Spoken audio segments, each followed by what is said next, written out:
Queridos, nós começamos a falar na semana passada acerca do segredo de Paulo, né? O apóstolo Paulo. Isso porque quando nós olhamos para a experiência do apóstolo, seja antes ou mesmo depois da sua conversão, nós vemos nessa figura emblemática do Novo Testamento um modelo de alguém que mesmo antes de ter a compreensão acerca da verdade na pessoa de Jesus, já possuía as marcas, já possuía características de um cristão cuja vida cristã dá certo, porque hoje em dia nós falamos muito sobre vida cristã e pode-se dizer que há pelo menos duas perspectivas pela qual você possa olhar para a vida cristã. Algumas pessoas pensam que a vida cristã, para ela dar certo, o cristão tem que ser rico, tem que ser próspero, não pode enfrentar a adversidade, não pode enfrentar a dor, não pode enfrentar o luto, não pode enfrentar a privação de bens materiais. Daí é de onde surge então a teologia da prosperidade, dizendo que um cristão vencedor é aquele cristão que nessa terra, neste mundo, ele conquista o máximo de bens materiais possível. Isso porque essa linha teológica, ela mensura a vitória de um cristão, a felicidade de um cristão, pelo número de bens que ele possui. Nós sabemos pela Escritura que essa é uma visão deturpada, do Evangelho de Jesus Cristo. Entretanto, por outro lado, surgem aqueles, a nossa semelhança, que diz, não, a vida cristã, para ela ser uma vida vitoriosa, na verdade, nós não necessariamente precisamos de dispor de bens deste mundo. Ou seja, a marca de um cristão vencedor não é a riqueza material, não é um corpo saudável, no sentido de nunca ser tocado por doença de nenhuma espécie, de não passar por lutas e tribulações, mas entendemos que uma vida cristã diz respeito de uma humanidade integral, espírito, alma e corpo, plena de Deus e plena em Deus. Um cristão vencedor é aquele em cujo coração o Espírito Santo realiza toda a sua vontade. E para isso nós vamos precisar de um longo tempo e de um longo caminho, porque a obra que o Espírito Santo realiza dentro de nós é uma obra paulatina, é de glória em glória, de fé em fé, é de dia em dia. Entendemos que estamos todos dentro de um processo. Entretanto, quando nós falamos que aquela primeira linha, a tal da teologia da prosperidade, é um equívoco, logo nós chamamos a atenção para nós, como que alguém perguntasse, tá bom, então vocês têm, na verdade, aí uma ideia de um cristão vencedor, e onde então está essa vida vitoriosa? Então toda a nossa luta de igreja, o nosso congregar, a nossa comunhão, o estudo da Escritura, toda a nossa busca enquanto igreja, é certamente o desenvolvimento de uma vida cristã saudável, uma vida cristã frutífera, uma vida cristã cuja alma, no caso do cristão, seja sempre o alvo da obra de Deus no que diz respeito à nossa salvação. E portanto, quando nós olhamos para o Saulo de Tarso, depois mais conhecido como o apóstolo Paulo, nós vemos nele um modelo de alguém que, assim como nós, assim como você, sem nenhuma diferença, porque tanto o homem quanto nós, lógico, Cristo também foi homem como nós, mas Cristo gozava de alguns critérios, algumas questões que nós não desfrutamos. No caso, Jesus era um homem sem pecado, ainda que ele tenha lutado constantemente contra o pecado, mas ele, em toda a sua trajetória, ele nunca pecou. No caso do apóstolo Paulo, não, como nós, a nossa semelhança, homem pecador, homem que erra, homem que tem fragilidade, homem que tem suas dúvidas, que tem as suas inclinações, e portanto alguém que, a despeito de tudo isso, encontrou o caminho da vitória, encontrou o caminho de uma vida cristã próspera, de uma vida cristã abençoada, e, consequentemente, uma vida cristã vitoriosa, como o próprio Paulo viria a declarar na última epístola que ele escreveu, no capítulo 4 de 2 Timóteo, quando ele diz: combati o bom combate, completei a carreira e guardei a fé. Desde agora a coroa da justiça me está preparada, e não somente a mim, mas a todos quantos amam a vinda do nosso Senhor Jesus Cristo. Então o nosso convite é que nós olhemos para Paulo e perguntemos para ele: Paulo, qual é o teu segredo? Ou seja, quais foram os pontos fundamentais que foram na tua vida articulados, de maneira que, a despeito de tanta luta e dificuldade pelas quais ele tenha passado, como ele conseguiu, então, construir esse caminho de vitória, esse caminho de um vencedor? Porque aí, ele dizendo a nós o seu segredo, certamente nós vamos também poder trilhar esse mesmo caminho. Isso atendendo ao que o próprio Paulo disse: sede meus imitadores, como também eu sou um imitador de Cristo. Em outras palavras, ele diz que vocês sejam imitadores de Cristo, assim como eu sou um imitador de Cristo. Paulo se coloca a si mesmo como um modelo de um imitador de Cristo Jesus.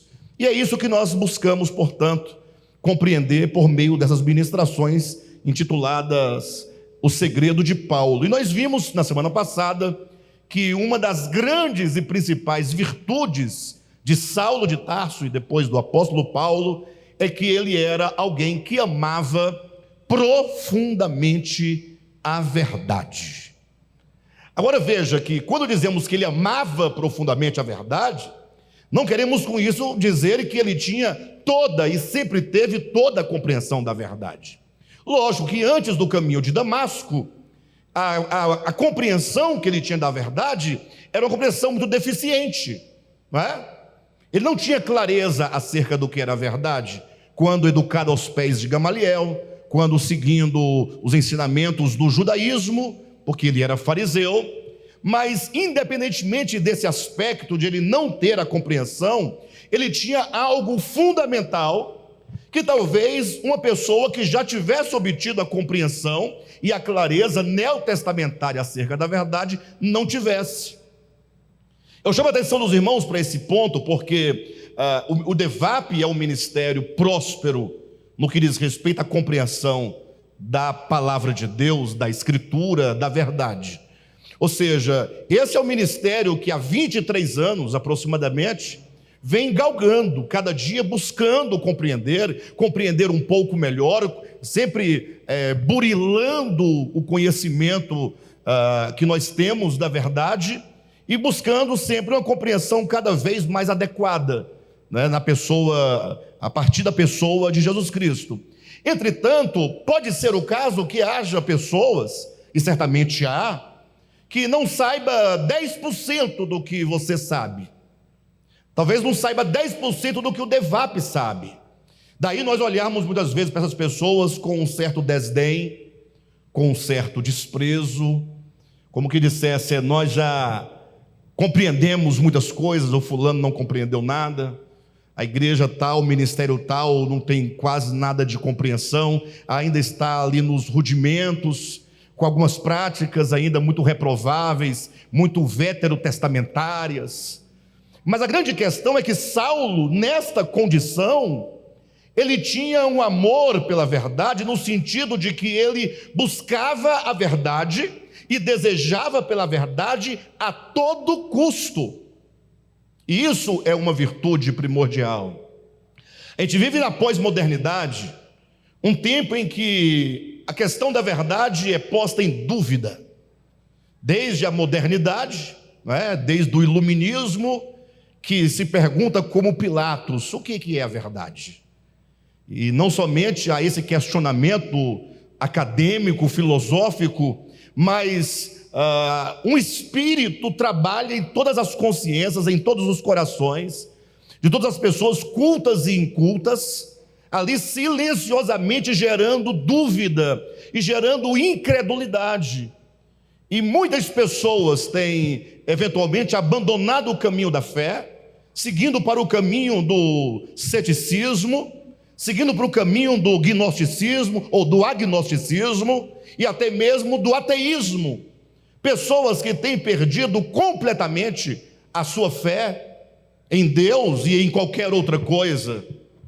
E mesmo aqueles então que estão declarando alto e bom som a Escritura, declarando a verdade, declarando a doutrina, declarando o dogma, pode ser que no coração falte aquele ímpeto, aquele fervor de alguém que sabe que a verdade existe, essa verdade é Deus, e que agora essa pessoa, por amar a verdade, ela a busca a todo custo, e está disposta a conduzir a sua vida e a adequar a sua vida na verdade, na medida em que ele vai compreendendo, ele vai colocando a sua vida, o seu viver, o seu coração, a sua mente, a sua humanidade à luz da verdade que então ele tem alcançado.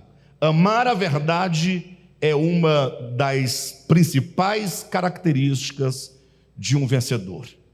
Muitas pessoas dizem que amam a verdade, mas na prática às vezes não fazemos nenhum esforço e nenhum empenho por compreendê-la melhor, por alcançá-la e sobretudo por praticá-la. Saulo de Tarso tinha essa grande virtude. Se você deseja ser um cristão vencedor, você não pode prescindir do amor à verdade, do desejo pela verdade, um desejo intenso, de modo que você nada fará contrário a essa busca, a esse desejo, enquanto você não tocar essa verdade e também experimentá-la. Agora pensem comigo que há um outro aspecto que eu gostaria de compartilhar com os irmãos nessa noite, é acerca da obediência que Paulo tinha à visão celestial. Nós vimos aqui no capítulo 26, versículo 19, ali o próprio Paulo contando o seu testemunho, a sua experiência para o rei Agripa, e ele encerra, portanto, o seu testemunho dizendo: pelo que, ó rei Agripa, eu não fui desobediente à visão celestial. Agora pensem comigo por um momento. Eu imagino que a vida de Saulo, ela começa a mudar, ela começa a ganhar uma outra direção, uma outra tonalidade, desde aquele momento em que ele estava no Sinédrio, e diz a Escritura que Saulo deu o seu voto para o apedrejamento de Estevão. Vocês sabem da história, Estevão foi o primeiro mártir da história da igreja, né? Depois da morte, ressurreição e ascensão do Senhor, a igreja foi crescendo, foi ganhando cada vez um maior número de pessoas, e Estevão foi a primeira pessoa, o primeiro cristão que foi martirizado. Estevão simplesmente estava no Sinédrio, e ele se pôs a falar diante do Sinédrio as verdades cruciais acerca do Messias, começando de Abraão, contando toda a história de Abraão, de Isaque e de Jacó, a formação da nação de Israel, ali falando sobre Davi, sobre Salomão, sobre o templo, até então que ele chega na pessoa de Jesus, fala sobre a sua morte, sobre a sua ressurreição, e então olhando, ou referindo-se ao templo de Jerusalém, Estevão toca num ponto crucial, que feriu profundamente o ego dos judeus. Ele disse que Deus não habita em santuários, em casas feitas por mãos humanas. Para você essa declaração pode não ter muito peso, pode não ter muito valor, e há pessoas às vezes que discutem essas questões relacionadas ao templo, mas talvez não são tão caras como era para um judeu, porque a ideia que os judeus tinham é que aquele templo em Jerusalém, que fora construído por Salomão, reconstruído no período pós-exílico, depois restaurado pelo rei Herodes, eles entendiam que ali era a casa e a habitação literal de Deus. Poxa, se Deus tem uma casa na terra, essa casa tem uma importância extraordinária, vocês não acham? Não é igual hoje em dia que os crentes chamam os seus locais de reuniões de a casa do Senhor.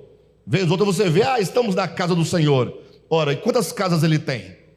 Porque só numa rua que você passa tem quantas chamadas igrejas? Me falem aí. Poucas ou muitas? Quantas casas afinal ele tem? Os judeus tinham orgulho de dizer: não, Deus só tem uma casa, e essa casa está em Jerusalém, porque Deus escolheu Jerusalém para ali fazer habitar o seu nome, e nós construímos, portanto, o templo, segundo a própria planta que Deus entregou a Moisés. Então era o orgulho deles, era um fundamento de fé, e de repente Estevão, olhando para eles, simplesmente fala: olha, Deus, Ele não habita em casas, em santuários, em templos feitos por mãos humanas. Ou seja, Estevão simplesmente rebaixou e reduziu aquele templo a nada. Como que dissesse: aqui são somente pedras, ou que seja tijolo, ou qualquer material, argamassa, e o que tem aqui de valor é material, pode ter ouro, pode ter prata, mas não tem a habitação de Deus nesse lugar, porque Deus habita o homem, Deus habita o espírito humano. E essa mensagem de Estevão, então, suscitou a fúria e a ira de todo o sinédrio, e então diz a Escritura que eles estavam rangendo os dentes contra Estevão, e então olharam para Saulo, que ali estava, como que pedindo dele o voto, a aprovação. Então Saulo de Tarso, ele consente na morte de Estevão, e Estevão então é apedrejado. E naquele momento eu fico imaginando Saulo com apenas um aceno de cabeça, olhando aquela cena. Talvez Saulo não tenha pego em nenhuma pedra, não tenha atirado nenhuma pedra, tenha dado apenas o voto dele, o consentimento dele. Mas naquele momento a vida de Saulo começa a mudar, quando ele vê Estevão sendo apedrejado. Saulo olha para o rosto dos seus compatriotas, dos seus iguais, do sinédrio, e vê aquele semblante desfigurado, de ira, de raiva, de ódio, e olhando para o rosto de Estevão, o vê como o rosto de um anjo. E aí começa agora o Espírito de Deus trabalhar dentro do coração e da mente de Saulo, semeando algumas perguntas, alguns questionamentos. Como pode alguém ser apedrejado e ter um semblante como de um anjo, um semblante plácido, um semblante que não inspirava nem medo, nem rancor, nem raiva, nem ódio, nem retaliação? Pelo contrário, Estevão apenas dizia: Pai, perdoa-lhes, porque eles não sabem o que fazem. E agora Saulo começa a perguntar: como pode? Existe algo misterioso no que está acontecendo. Saulo odiava a Jesus Cristo. Ele tinha uma convicção interior, teológica, a partir do dogma judaico, de que Jesus estava de fato morto.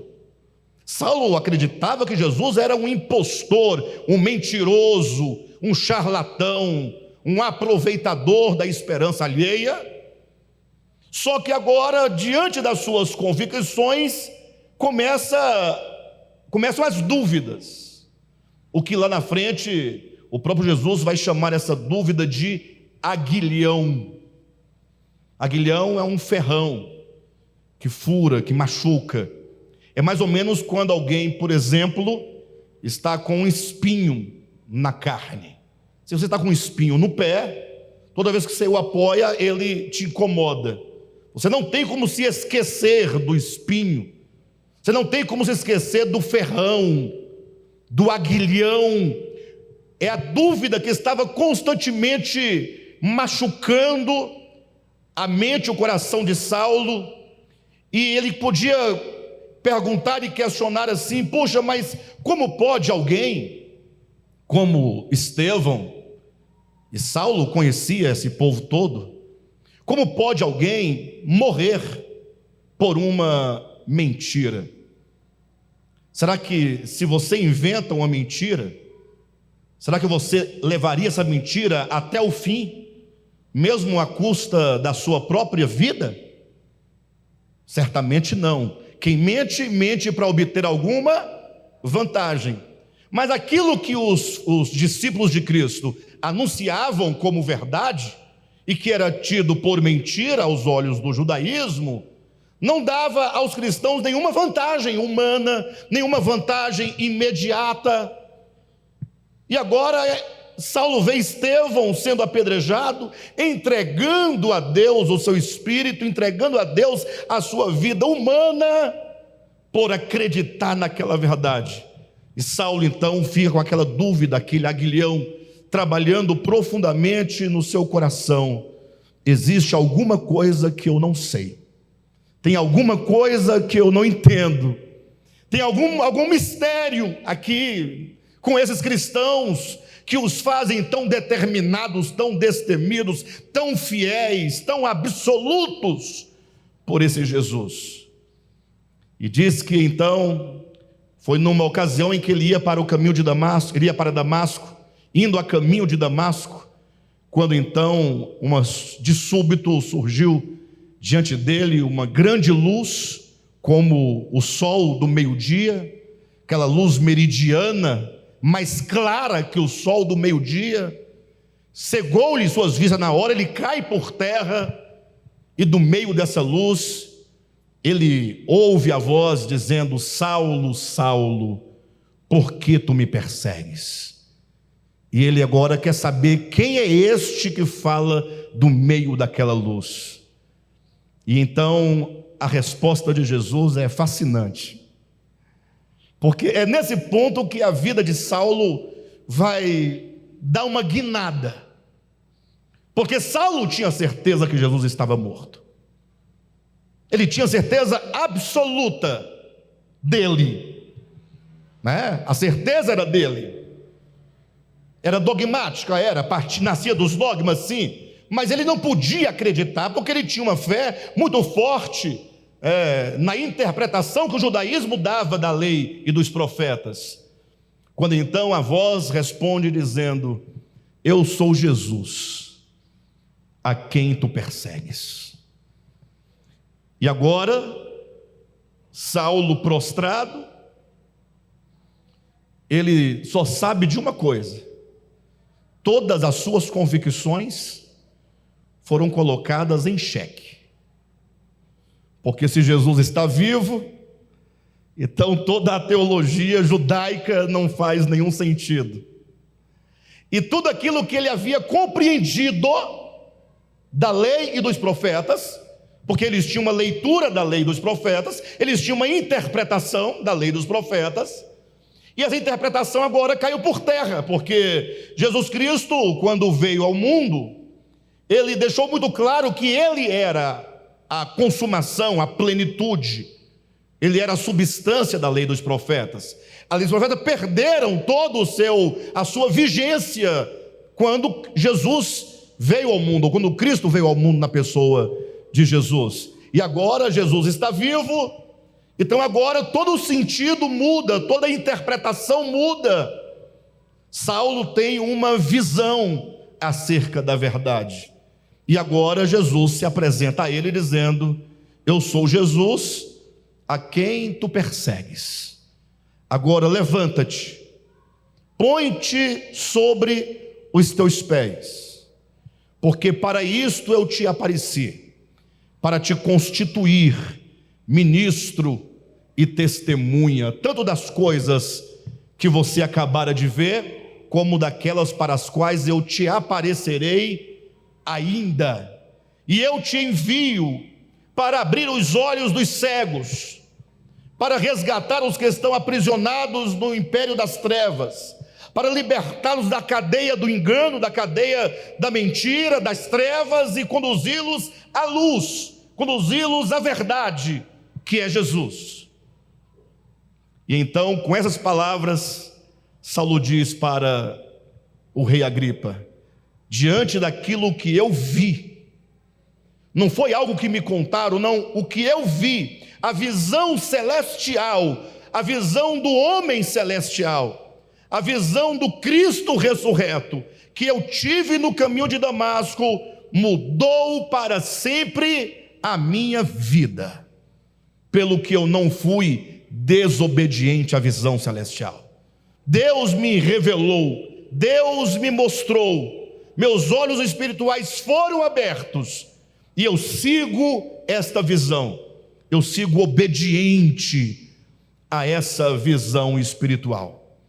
E portanto a ideia da visão espiritual e de ser obediente à visão era também um motivador que inspirava, que fortalecia e que impulsionava o apóstolo Paulo para ser um cristão, por fim, vencedor. Porque nós vivemos num tempo, e agora vamos pensar um pouco essa visão celestial e a obediência que se deve prestar a essa visão celestial. Não sei se vocês sabem disso ou se lembram, mas nós vivemos na era da razão, da racionalidade. Desde que foi dito penso, logo existo, a partir dessa frase, desse entendimento, é como que Kant dissesse assim: olha, veja bem, a partir de agora coloquemos em dúvida todas as coisas. O iluminismo traz essa ideia: tudo deve ser provado, tudo deve ser definido e determinado pela lógica da razão. Pela lógica da razão. Daí começou o tempo, acredito eu, de Laodiceia, a era de Laodiceia. Começa essa era em que mesmo aqueles que confessam e professam um dogma, eles acabaram por transformar a vida cristã, que consiste num grande mistério, passaram a transformar na compreensão racional do mistério. E aqui está o nosso grande problema. Quando você começa a pensar a sua fé, não no sentido de uma experiência com o divino, não no sentido de uma experiência com o mistério, não no sentido de uma experiência com a pessoa gloriosa do Cristo ressurreto no seu espírito, mas a partir dos debates teológicos, dos dogmas, da construção dogmática da verdade, de maneira que se sente muito mais preparado e muito mais cristão, e se sente muito mais salvo aquele que tem maior compreensão intelectual e racional da verdade. Pode até ser que tenha tamanha compreensão, mas se nos falta a visão celestial. O que mudou a vida de Saulo de Tarso? O que mudou?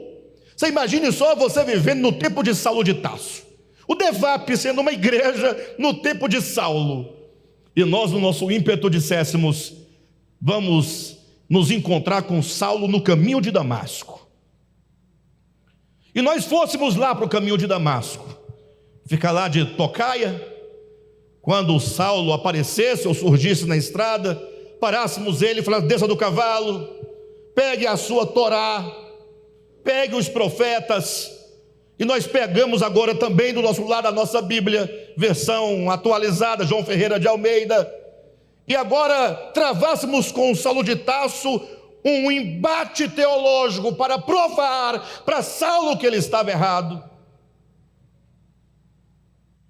Você podia ter toda a capacidade intelectual de raciocínio, e você jamais seria capaz de mudar a alma e o coração de um homem. Nenhuma pessoa tem a sua vida transformada e a sua vida mudada, ou nenhuma pessoa experimenta a salvação pelo mero conhecimento teológico. E olha que nós não estamos dizendo isso porque nos falta conhecimento teológico. Alguém poderia dizer, fala assim: aquele que não tem conhecimento nenhum teológico, aí tem que desdenhar do conhecimento teológico para se firmar na sua espiritualidade. Mas não, esse ministério não prescinde do conhecimento teológico. Temos compreensão profunda das raízes da teologia católica, das teologias reformadas, da teologia pentecostal, mas nenhum conhecimento meramente intelectual é capaz de alterar, mudar o coração, a mente, a alma de um homem. Por isso que nós devemos rever, eu penso, a pergunta do Josué, na semana passada para mim, foi: qual é o nosso problema? Foi essa, pastor Josué? Isso porque eu contava para ele que na semana passada eu estive no parque, aqui no Tagua Parque, meio-dia, e o parque estava lotado de pessoas, crianças de peito, adolescentes, jovens, pessoas adultas, casais, velhos de 60, 70, 80, 90 anos. Meio-dia, o parque cheio de gente. Eu sabia que o motivo era a festa de Pentecostes, uma festa católica. Mas o problema é que era meio-dia, pessoal. E a festa só iria começar às 17 horas. E quando eu perguntei: o que esse povo faz aqui meio-dia? Aí a pessoa, o católico, me falou: nós não podemos perder o lugar. Quem chegar aqui depois das 17 vai ficar muito distante, não vai pegar os melhores lugares mais próximos. Pessoas com marmita, ou comprando comida, comprando churrasquinho, comprando pipoca, comprando água, cada um com seu banquinho. Vocês estão entendendo? Aí o Josué falou assim: pastor, qual é o nosso problema? Porque a vida já voltou ao normal. Pelo menos em tese está todo mundo vivendo normal. Ainda tem 6 ou 7 pessoas que não saem de casa, mas esses aí não vão sair, vão morrer lá dentro mesmo, não tem jeito. Mas todo mundo já voltou para a feira. Você não vai da feira? Já voltaram para os shoppings, para as missas, para as manifestações políticas, para Caldas Novas, para os seus trabalhos, para as suas viagens. Tudo já voltou ao normal, mas falta-nos algumas coisas. Talvez cada um julgue. Falamos tanto da verdade, mas nós temos amor pela verdade. O amor, ele se entrega absolutamente. Amor que não se entrega por aquilo que diz que ama não é amor. Por isso, hoje é dia dos namorados, né? Se você diz que ama o outro, mas a sua entrega é reservada, se você ainda está cheio de muitos dedos, esse amor aí é questionável. É questionável. O amor entrega. O amor se entrega. Talvez nos falte a visão celestial. O que nós fazemos aqui? Se alguém te perguntasse: por que você é um cristão? Qual seria a sua resposta? Por que você é um cristão?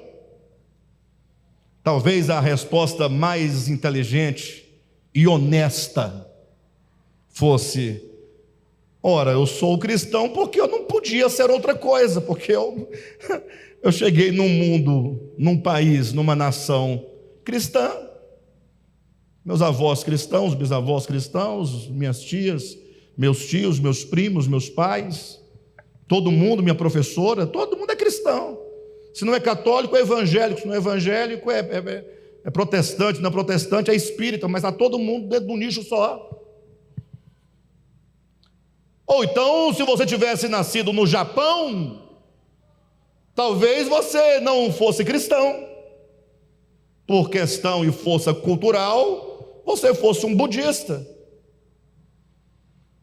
Então eu pergunto: por que você é um cristão?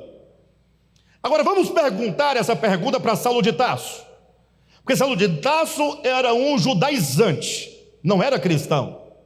Saulo de Tarso se tornou um cristão no caminho de Damasco. Se você perguntar, Saulo, por que você é um cristão? Ele vai dizer, porque eu conheci a Cristo. Ele vai dizer, porque eu vi Jesus vivo e ressuscitado. E desde o momento em que ele viu a Jesus e se encontrou com Jesus, ele disse, tudo o que para mim era lucro, isso considerei perda. E a palavra perda, busca lá no texto grego, quer dizer, sabe o quê?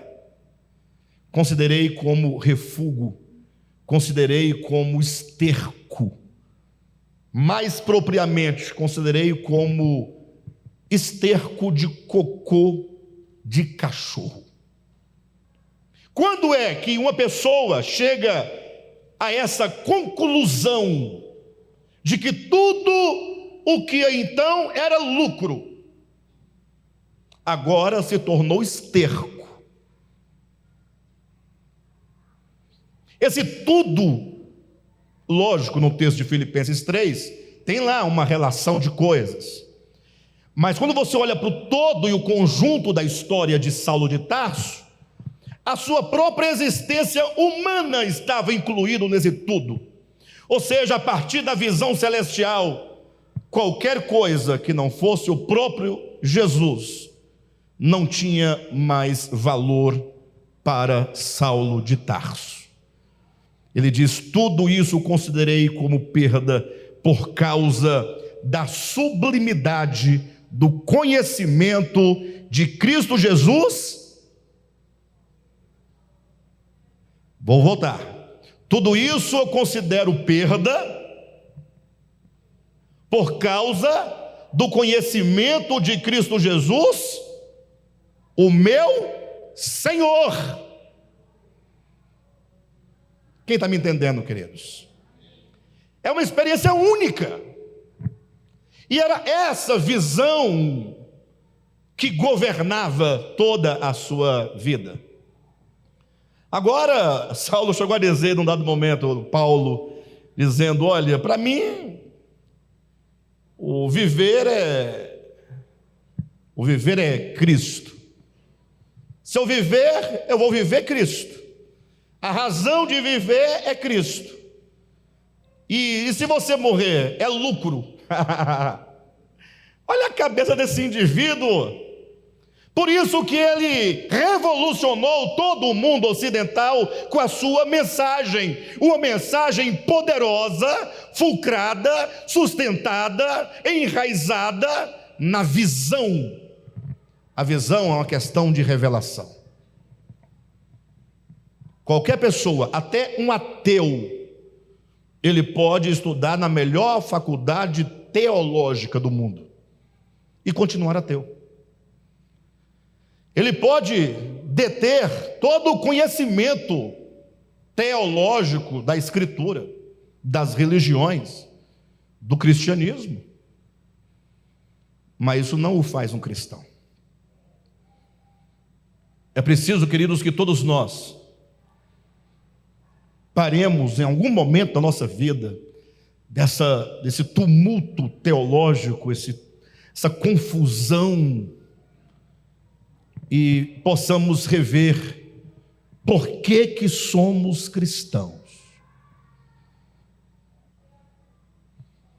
Ou será que nós não somos cristãos? Ou será que nós somos devapianos?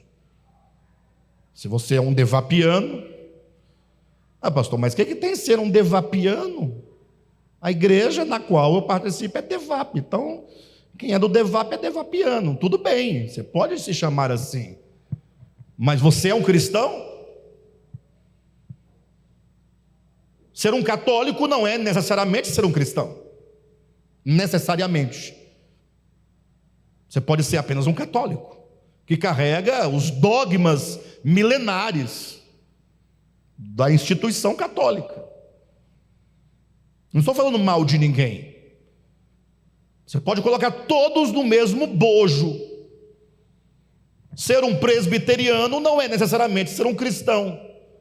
Você pode ser um bom presbiteriano e não ser um cristão, porque defender o dogma de Jesus não te faz um cristão. Agora, buscar a revelação interior, a iluminação acerca de Jesus, isso faz toda a diferença. Por isso que Pedro, na sua epístola, vai dizer daqueles que, não tendo visto Jesus com seus olhos físicos, mas que o amam profundamente. Quando Paulo diz que a coroa da justiça lhe estava reservada, e ele diz: não somente a mim, mas a todos quantos amam a sua vinda. Amar a vinda do Senhor é amar o Senhor. Não existe amar a vinda, existe amar a vinda de alguém. Amar a vinda de alguém é amar a chegada da pessoa. Sim ou não? Quem está me entendendo? E nós então, enquanto pessoas que desejam a verdade, pelo menos é por isso que estamos aqui, queremos a cada dia compreender um pouco mais, precisamos nos voltar para dentro de nós. Qualquer outra coisa é perder tempo, pura bobagem, pura bobagem. Qualquer outra coisa, do ponto de vista estético, externo, bobagem. Volte-se para dentro de si e comece a resgatar, a procurar os motivos, as razões. Porque se você porventura encontrar, ainda que seja uma fagulha dessa revelação que o Senhor possivelmente tenha te dado, porque eu imagino que todos nós aqui começamos a nossa vida cristã por uma revelação de Deus. Eu acredito. Todos nós. Por isso que o novo convertido, ele é entusiasmado. Quem já viu um novo convertido? Ele é animado. Ele quer estar presente em tudo, quer participar de tudo. Ele se alegra com tudo. Não vê defeito em nada, tudo está bom. É um entusiasmo que a gente pode dizer que beira um entusiasmo infantil, simples. Por quê? Porque a luz brilhou. A vida cristã começa com um encontro com Jesus. Eu me recordo, eu tive vários encontros com Jesus. Ou seja, de tempo em tempo eu tenho uma experiência direta com Jesus. Direta.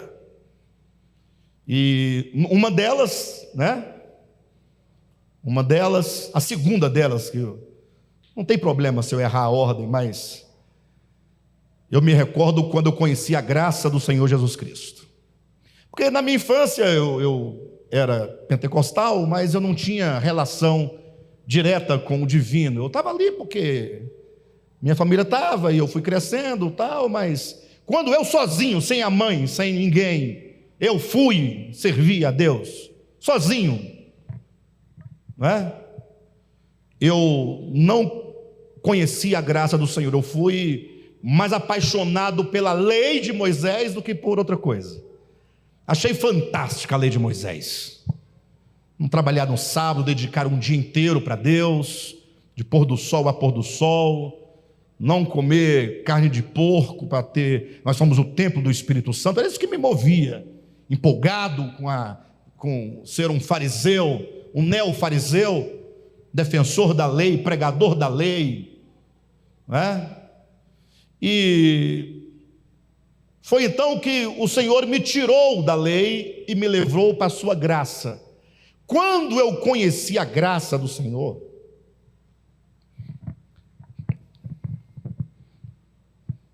os irmãos não têm ideia, como eu andava na rua e eu cantava uma canção, que falava da graça.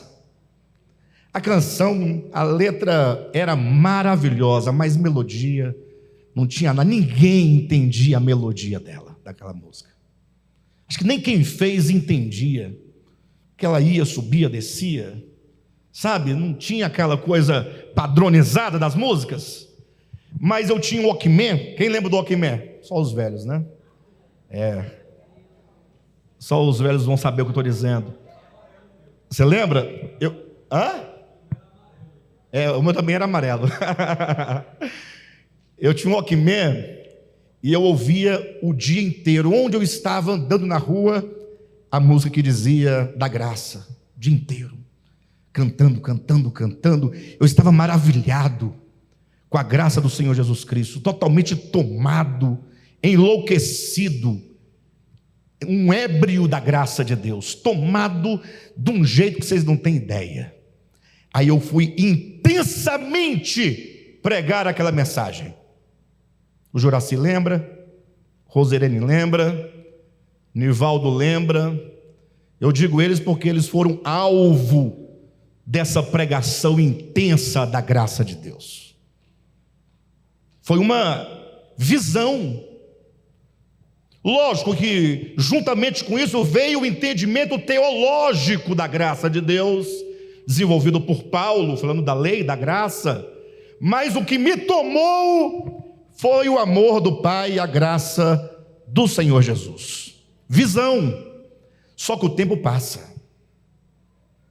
E aí você vai se dedicando mais à compreensão intelectual. Você vai mais preocupado com o dogma, para as disputas, para os conflitos, querendo provar que você tem melhor conhecimento, usando as habilidades para tentar convencer o outro de quê?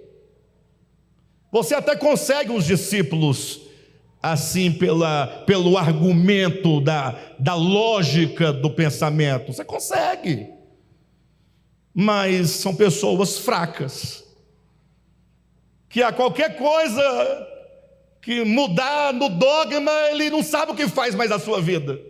Porque a pessoa do dogma defende aquele dogma como sendo a coisa. A verdade é o dogma, não é mais Jesus. É apenas uma lógica do pensamento. Aí lá na frente, quando compreendemos melhor, irmãos, aquela forma de pensamento não estava tão adequada. Não é bem assim, sabe?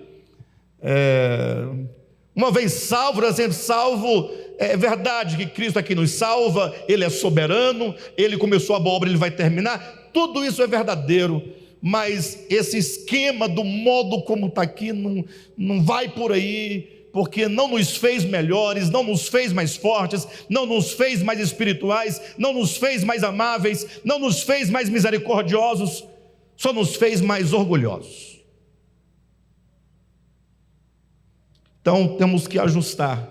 Aí a pessoa que se converteu ao dogma, movido pelo dogma, agora olha para o outro e fala: e agora, como é que nós vamos fazer, hein? A pessoa agora está enfraquecida, perdeu a razão de prosseguir. Então era o dogma, então devolvamos o dogma. Mas é tolice de devolver o dogma, porque você vai carregá-lo a vida toda e no final não vai dar nada. Não vai dar nada. Tanto faz você carregar o seu dogma correto e o outro carregar o dogma dele incorreto. São dogmas, não vai mudar a sua vida. Mas resgate a revelação. Quando o Senhor se revelou a mim enquanto graça, muito tempo atrás, aquilo era o grande motor da minha espiritualidade. Passamos por muita dificuldade, tudo por causa da máquina, do mecanismo teológico dogmático. Aí foi preciso que Jesus falasse assim: olha, Alexandre, é o seguinte, Eu preciso destruir algo em você que você não tem ideia que está aí dentro de você. É o senso de justiça própria. Você é forte, você é poderoso, você é irrepreensível, ninguém pode falar nada de você. Ninguém encontra um fio, não é? Você é um verdadeiro fariseu mesmo, sabe? Porque o fariseu não é somente o que prega a lei, é aquele que se orgulha do que prega e que parece viver. Aí Deus encontrou no meio dos caminhos humanos um meio de escrever corretamente a nossa história. Vou quebrar a sua crista. Você vai descobrir que você não é nada do que você pensa, do que você fala, para poder resgatar o que há de mais precioso: a visão celestial. A visão celestial é poderosa. Se você resgatar essa visão, você terá resgatado tudo. Logo você se verá novamente animado, novamente alegre, novamente determinado a seguir adiante. Você vai perceber que nada neste mundo pode nos separar do amor de Deus. Nada. Nem o coronavírus. Mas quando não se tem visão espiritual, qualquer coisa te separa. Não do amor dele por você, mas do seu por ele. Qualquer coisa. O emprego, que é uma bênção de Deus, que nós deveríamos agradecer: Senhor, obrigado porque nós temos emprego, podemos trabalhar com as nossas mãos e ganhar nosso sustento, se torna um empecilho para você não servir a Deus adequadamente. Já imaginou quando uma bênção de Deus se transforma num problema para você? Quem tem emprego aqui? Não precisa levantar a mão. Quem aqui tem emprego, ganha vida honestamente? Não é bênção de Deus, não? Mas e se isso te atrapalha, te distancia? Lembram de Abraão, queridos? Lembram de Abraão? Não vou pregar sobre Abraão, mas só para lembrar os irmãos o que aconteceu com Abraão. Deus falou: Abraão, eu vou te dar um filho. Puxa vida. Um filho. E é o filho da mulher que você ama. O filho da velhice, o filho da impotência, o filho da incapacidade, o filho que nasceu nos 47 minutos do segundo tempo. O Flamengo perdeu, né? Semana passada, 2 vezes, ganha mais nada. Mas falando de Abraão, o filho de Sara. Gente, vocês têm ideia da alegria, o nome do filho seria Isaac, riso, mas se traduz de maneira mais graciosa como sendo graça. Olha o nome do filho, graça. Então Abraão. Só que aquilo que era bênção de Deus, que deveria ser agora a força motora ou motriz que levasse Abraão a amar mais e mais e mais e mais a Deus pela dádiva, não, ele esquece de Deus e se dedica ao filho. O filho foi entronizado no coração de Abraão, no lugar de Deus. Aí Deus olha e fala: olha aí, quando uma bênção se torna uma maldição. Mas Deus tem seus caminhos. Qual o caminho de Deus?